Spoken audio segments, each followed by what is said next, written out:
This channel does not promote any violent, harmful, or illegal activities. All content provided by this channel is meant for an educational purpose only.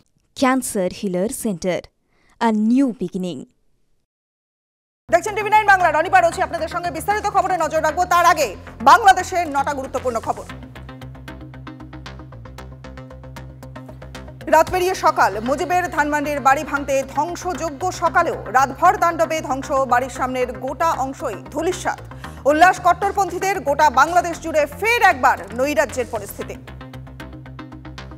নৈরাজ্যের বাংলাদেশে ভয়ঙ্কর ছবি। শুধুমাত্র মুজিবের বাড়িই নয়, শেখ হাসিনার বাসভবন সুধা সদনেও আগুন দুর্বৃত্তদের। বুলডোজার দিয়ে খুলনার শেখ বাড়িতেও গুড়িয়ে দিল উন্মত্ত জনতা। রাতভর তাণ্ডব, আগুন। এখনো কেন হাত গুটিয়ে রয়েছে ইউনূস প্রশাসন, প্রশ্ন উঠছে। নৈরাজ্যের বাংলাদেশে ফের অশান্তির আগুন। কুষ্টিয়ায় ভেঙে দেওয়া হলো আওয়ামী লীগের যুগ্ম সাধারণ সম্পাদক মাহবুব উল আলম হানিফের বাড়ি। রাতেই আওয়ামী লীগ নেতার বাড়ি ভাঙচুর কয়েকশো উন্মত্ত ছাত্র জনতার। এর আগে 5ই আগস্ট শেখ হাসিনার দেশ ছেড়ে পালিয়ে যাওয়ার পরে হানিফের বাড়ি ভাঙচুর করা হয়েছিল। বিদেশের বাংলাদেশে ইতিহাস তছনছ। ইউনূস বাহিনীর মুক্তিযুদ্ধের স্মৃতি ভোলানোর মরিয়া চেষ্টা। শেখ মুজিবের বাড়ি ছাড়াও দিকে দিকে আওয়ামী লীগের নেতাদের বাড়িতে আগুন, ভাঙচুর। বাংলাদেশকে অশান্ত করে ভোট পিছানোর ছক ইউনূসের। এখনো কেন ব্যবস্থা নয় ইউনূস বাহিনীর? বাংলাদেশে অশান্তির আবহে আওয়ামী লীগের কর্মী সমর্থকদের উদ্দেশ্যে ভাষণে গর্জে উঠলেন শেখ হাসিনা। অন্তর্বর্তী সরকারের প্রধান মোহাম্মদ ইউনূসকে নিশানা। তাকে এবং তার বোনকে হত্যার পরিকল্পনা করেছেন ইউনূস। প্রধানমন্ত্রী থাকাকালীন ইউনূসের সংস্থাকেই বেশি সাহায্য। ইউনূসকে বেঈমান বলে তোপ হাসিনার।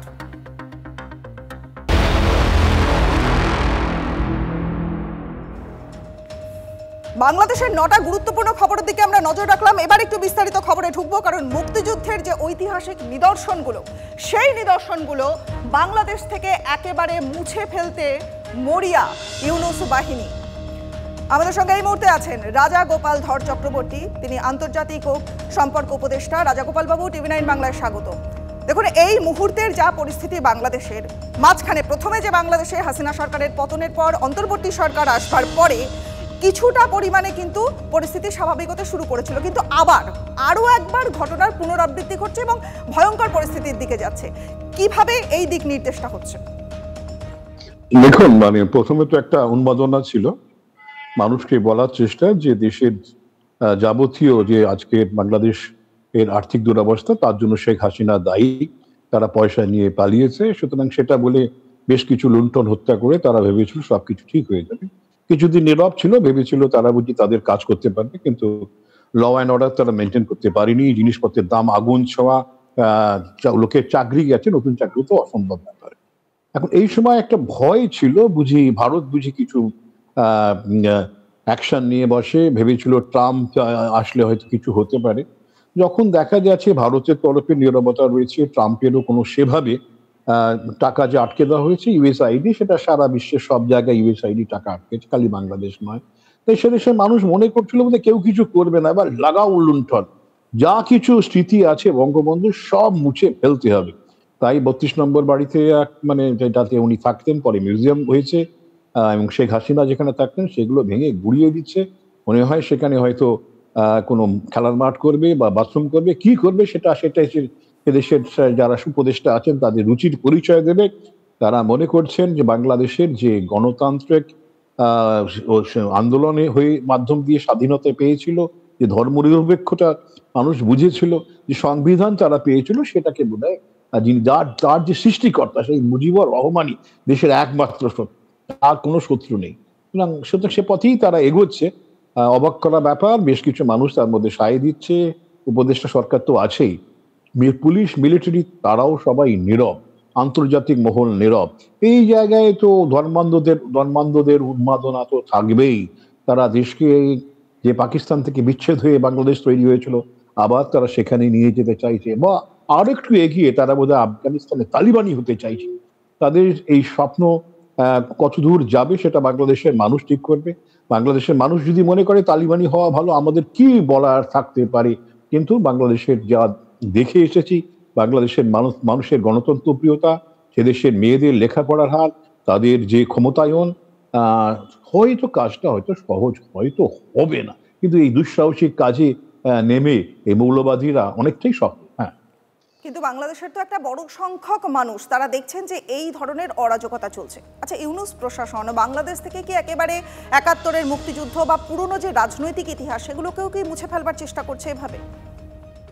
হ্যাঁ, উনি তো বললেন দ্বিতীয় স্বাধীনতা, উনি তো বললেন যে প্রথম স্বাধীনতা সংগ্রাম আমাদের ব্যর্থ, সেটা আমাদের সেই স্বাধীনতা সংগ্রাম আমাদের কিছুই দেয়নি, এই দ্বিতীয় স্বাধীনতা সংগ্রামটি আসল স্বাধীনতা।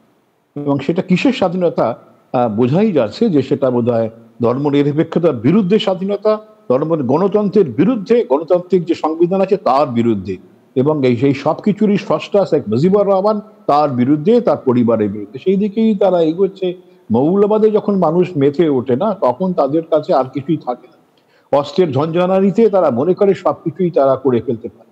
যখন আন্তর্জাতিক লেভেল থেকে কোনো ধরনের বাধা আসছে না, কোনো ধরনের নিন্দা আসছে না, পার্শ্ববর্তী ভারতবর্ষ বা পশ্চিমবঙ্গ থেকে কেউ কোনো প্রতিবাদ করছে না, কয়েকটা মিডিয়া হাউস ছাড়া, তখন তারা মনে করছে এটাই বোধহয় সঠিক পথ, পথেই তারা চলবে। তবে মানুষ যেদিন বুঝতে পারবে যে এরা খালি ধর্মান্ধতা তৈরি করতে চায়, দেশকে এগিয়ে নিয়ে যেতে চায় না, এরা সাধারণ মানুষের দুঃখ দুর্দশা ঘোচাতে চায় না। আচ্ছা, এই যে বৈষম্য বিরোধী আন্দোলনের মুখ যে ছাত্ররা, এরা আসলে কারা? না দেখুন, বৈষম্য তো বাংলাদেশে একটা সময় স্বাধীনতা যারা মুক্তিযুদ্ধ করেছিল তাদের একটা কোটা তৈরি করেছিল, তারপরে বাংলাদেশের শেখ হাসিনা সরকার সেটা বন্ধ করে দিয়েছিল। হঠাৎই হাইকোর্ট, আমি জানি না, হঠাৎই হাইকোর্ট বলে দিল যে না সেটা সঠিক। তারপরেই দেখা গেল আন্দোলন, যে দেখুন বৈষম্য বিরোধিতা বলে আন্দোলনটা শুরু হলো, সেটা এই সরকারের কোনো অবদান এই মুহূর্তে নেই। 18 সালে সেটা মুছে সেটা তো এলো, অবলুপ্ত ঘটেছিল। হাইকোর্ট হঠাৎ সেটা কেন নিয়ে এলো? বোঝাই যাচ্ছে একটা কোনো বৃহত্তর পরিকল্পনার অঙ্গ হিসেবেই সেটা এসেছে। সেখানে আইএসআই এর হাত, আমেরিকান ডিপ স্টেটের হাত, নানান শক্তির হাত, পয়সা, ডিপ স্টেটের পয়সা, আইএসআই এর নানান রকমের দিক উঠে আসে। কিন্তু বাংলাদেশের যে রাজনৈতিক ইতিহাস, তার থেকে কি এটা মনে হচ্ছে না যে ইউনূস প্রশাসনকে ঠেকাতে এবার বিএনপি আর আওয়ামী লীগ তারা কি কাছাকাছি আসতে চাইছে? দেখুন, এটা যদি তারা আসে, এখন এই মুহূর্তে আওয়ামী লীগের যে অবস্থা, তাতে তাদের এককভাবে মাঠে নামা মুশকিল। তাদের বাড়ি ঘরদোর সব ভেঙে চুরমার করে দিচ্ছে। আমার বহু বন্ধু যারা আওয়ামী লীগের সদস্য, তারা ফোন করে জানাচ্ছে ভাই আমাকে ফোন করো না, আমি কথা বলতে পারবো না। যাই হোক, বোঝাই যাচ্ছে আওয়ামী লীগের বাংলাদেশে কোনো স্থান নেই। এখন এই জায়গায় দাঁড়িয়ে বিএনপি কি আওয়ামী লীগকে সাথে নেবে, সেটাই একটা প্রশ্ন। কেন বিএনপি মনে করতেই পারে এককভাবে তারা জয়লাভ করবে। তার ফলে আওয়ামী লীগ এবং বিএনপি পাশাপাশি আসতে পারবে কিনা। শেখ হাসিনার সঙ্গে বেগম জিয়ার যে সম্পর্ক একেবারেই কোনোদিনই ভালো ছিল না। এখন তারেক রহমান ইংল্যান্ডে আছে, সেখানে এখনো দেশে ফিরবে কিনা। বিএনপির যে অবস্থা, তার তো নেতা নেই না। এই জায়গায় দাঁড়িয়ে এই দুটো পার্টির যে যে সম্বন্ধীর কথা, সংযুক্তির কথা, বা তাদের জোটবদ্ধ হবার যে কথা ভাবনা অনেকে ভাবছে, তারা ভাবলে হয়তো বাংলাদেশে গণতন্ত্র বাঁচবে, কিন্তু তার নানান ধরনের অসুবিধে রয়ে গেছে। এবং এই জায়গায় দাঁড়িয়ে সবাই ক্ষমতার স্বপ্ন দেখে, বিএনপি ক্ষমতার স্বপ্ন দেখছে, সুতরাং সে আওয়ামী লীগের সঙ্গে জোটবদ্ধ হয়ে এই রিস্কটা হয়তো নাও নিতে পারে। পরিস্থিতি এখন উত্তাল রয়েছে এবং এই পরিস্থিতি কবে স্বাভাবিক হবে সেদিকে আমাদের নজর থাকবে। আপাতত অনেক অনেক ধন্যবাদ আপনাকে। কথা বললাম রাজা গোপাল ধর চক্রবর্তীর সঙ্গে, আন্তর্জাতিক সম্পর্ক বিশেষজ্ঞ। Cancer Healer Center, a new beginning.